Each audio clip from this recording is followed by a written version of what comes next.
الشيطان الرجيم بسم الله الرحمن الرحيم وما من دابة في الأرض إلا على الله رزقها ويعلم مستقرها ومستودعها كل في كتاب مبين الله أكبر الله تعالى বলেন وما من دابة في الأرض إلا على الله رزقها দুনিয়ার মধ্যে এমন কোন প্রাণী নাই এমন কোন জানোয়ার নাই যার রিজিকের জিম্মাদারি আল্লাহ তাআলা দেন নাই সুবহানাল্লাহ বলেন কি বললেন দুনিয়ার মধ্যে এমন কোন প্রাণী নাই এমন কোন জানোয়ার নাই যার রিজিকের জিম্মাদারি কে নেন নাই আল্লাহ তাআলা দেন নাই প্রিয় মুসলিম আপনাদেরকে একটা সাহাবীদের ঘটনা শুনে তাহলে বুঝতে পারবেন রিজিক কি মদিনায় তৈয়বায় এক সাহাবীর দল সফরে যাচ্ছিলেন তো তারা সফর করে মদিনায় তৈয়বায় আসলেন কোথায় আসলেন মদিনায় তৈয়বার মধ্যে আসলেন প্রায় 10-12 জন ছিলেন সাহাবীর মধ্যে তো তাদের মধ্যে খানার কোনো ব্যবস্থা ছিল না মানে কি তাদের মধ্যে খানা ছিল না খাওয়ার মতো কিছু ছিল না তো এই সাহাবীরা পরামর্শ করে একজন সাহাবীকে বললেন যাও তো তুমি যাও নবীর দরবার থেকে কিছু খানা নিয়ে আসো তার দরবার থেকে নবীর দরবার থেকে তখন ওই সাহাবী নবীর দরবারে চলে গেলেন তখন ছিল এশার নামাজের সময় কিসের সময় এশার নামাজের সময় তো সাহাবী গিয়ে দেখলেন মুহাম্মদুর রাসূলুল্লাহ সাল্লাল্লাহু আলাইহি সাল্লাম এশার নামাজ পড়াইতেছিলেন তিনি ওই নামাজের মধ্যে অংশগ্রহণ করে নামাজ আদায় করতেছিলেন আমার নবী যখন নামাজ পড়াইতেছিলেন তখন এই আয়াতটি পড়তেছিলেন ওয়ামা মিন দাব্বাতিন ফিল আরদি ইল্লা আলাল্লাহি রিজকুহা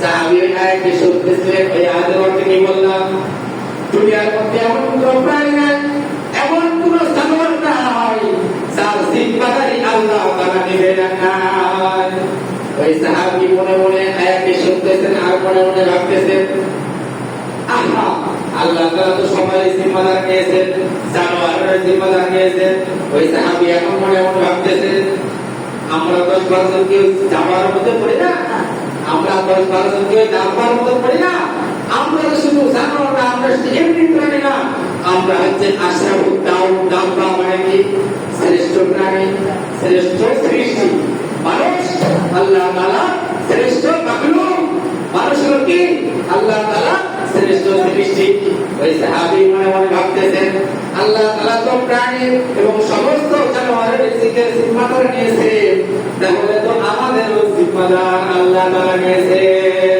কারণ আমরা তো আল্লাহ তাআলার প্রিয় মাখলুক আমরা তো হলো আশরাফুদ দাওবা শ্রেষ্ঠ সৃষ্টি তো এই সাহাবী নবী সাল্লাল্লাহু আলাইহি সাল্লামকে আর কিছু বললেন না তিনি রওনা দিলেন কি নিয়ে রওনা দিলেন জানেন এই কোরআন শরীফের আয়াতটা নিয়ে রওনা দিলেন কি নিয়ে এই কোরআন শরীফের আয়াত মনে মনে ওই সাহাবী ওই আয়াত পড়তেছে আর ওই সাহাবী کرامদের পাশে ফিরে যাচ্ছে তিনি ওই আয়াতটি পড়তেছেন ওয়া মিন দাব্বাতিন ফিল আরদি ইল্লা আলাল্লাহি রিজকুহা ওয়া ইয়ালামু মুস্তাকাররাহা আল্লাহ তাআলা দুনিয়ার মধ্যে যত প্রাণী আছে যত জানোয়ার রয়েছে সমস্ত জিম্মাদারি আল্লাহ তাআলা নিয়েছেন আল্লাহ তাআলা ওয়া ইয়ালামু মুস্তাকাররাহা কে কোথায় আছে সেটাও আল্লাহ জানেন কে কতদিন থাকবেন সেটাও কে জানেন আল্লাহ রাব্বুল আলামিন সেটাও জানেন কে কতদিন থাকবেন তো সাহাবী মনে মনে এই আয়াত পড়তেছে আর ওই সাহাবায়ে কেরামদের মাঝে ফিরে যাচ্ছে ওই সাহাবায়ে কেরাম জিজ্ঞাসা করতেছেন তুমি কি রাসূলকে খানার কথা বলেছিলে ওই সাহাবায়ে কেরাম ডাকতে বলতেছে আমি কোনো খানার কথা কাউকে বলি নাই তবে তুমি কি নিয়ে আসলে ওই সাহাবী বলেন নিজের দিনের মধ্যে কি বিশ্বাস, আত্মবিশ্বাসটা একটু দেখেন। তার উপর বিশ্বাস করেছেন, আল্লাহর উপর বিশ্বাস করেছেন।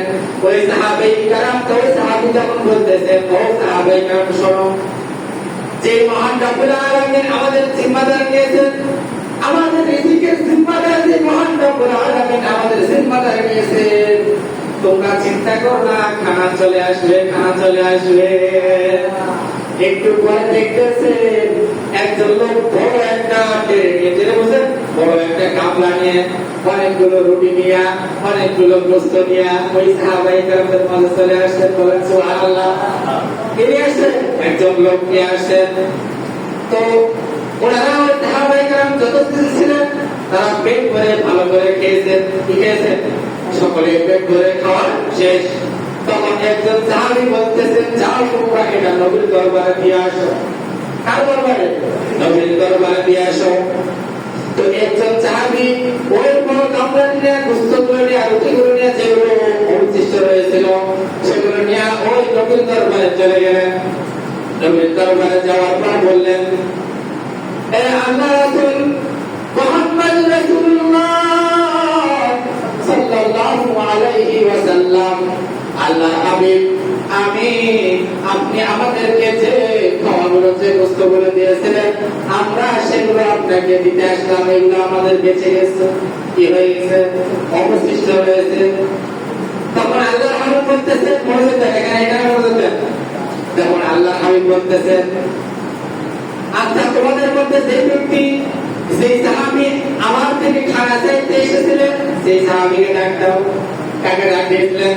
ওই সাহাবীকে ডাক দিয়ে নিয়ে আসা হলো।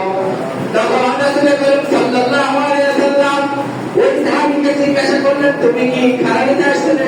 হ্যাঁ রাসূল, আমি খানা নিতে আসছিলাম। তো তুমি কি খানা আমার কাছ থেকে চেয়েছিলে? তখন ওই সাহাবী বলতেছে, আমি খানা আপনার কাছ থেকে চাই না। তুমি কেন চলে গেলে, কেন? বলতেছে, আমি আপনার থেকে আয়াতটা নিয়ে গেছিলাম। ও প্রিয় মুসলিমান, ওই আশার নামাজ পড়েছিল কে? মুহাম্মদুর রাসূলুল্লাহ সাল্লাল্লাহু আলাইহি ওয়াসাল্লাম। আবার কোথায় পড়েছিল জানেন? মসজিদে নববীতে। আবার সেই আয়াত পড়েছিল, ওমা মিন দাব্বাতিন ফিল আরদি ইল্লা আলাল্লাহি রিজকুহা। দুনিয়ার মধ্যে এমন কোন প্রাণী নাই, এমন কোন জানোয়ার নাই যার জিম্মাদারি আল্লাহ তাআলা নিজে নেন না। সুবহানাল্লাহ। তো তাদের দিলের মধ্যে বিশ্বাসটা কতটুকু ছিল একটু চিন্তা করে দেখেন। তাদের দিলের মধ্যে বিশ্বাস ছিল কার উপর? তাদের দিলের মধ্যে একটাই বিশ্বাস ছিল, তিনি যখন এই আয়াতটি পড়লেন তার মনের মধ্যে একটাই ধারণা, আল্লাহ তাআলা যদি জানোয়ারের জিম্মাদারি, রিজিকের জিম্মাদারি নিয়ে থাকেন, তাহলে আমাদের জিম্মাদারি কেন নেবেন না?